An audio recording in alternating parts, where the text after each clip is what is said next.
అబ్రహాముకి ముందు పేరు ఏం పేరు? అబ్రాము. శారా గారు ముందు పేరు ఏం పేరు? సారాయి అని పిలిచేవాళ్ళు కదా. అబ్రాముకి దేవుడు ఏమని పేరు పెట్టాడు?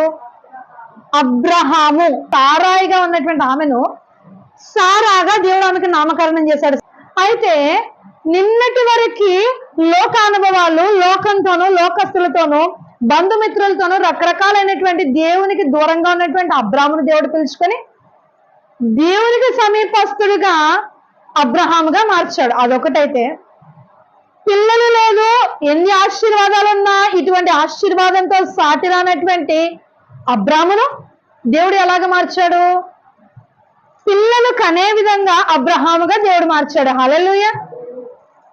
నిన్నటి వరకు చెదైన తన జీవితాన్ని దేవుడు సారాయిని సారాగా పిలిచి ఏం చేశాడు? ఆమె నోటిలో నవ్వు కలుగజేశాడు, ఆమె యొక్క కడుపులో గర్భాన్ని ఇచ్చాడు.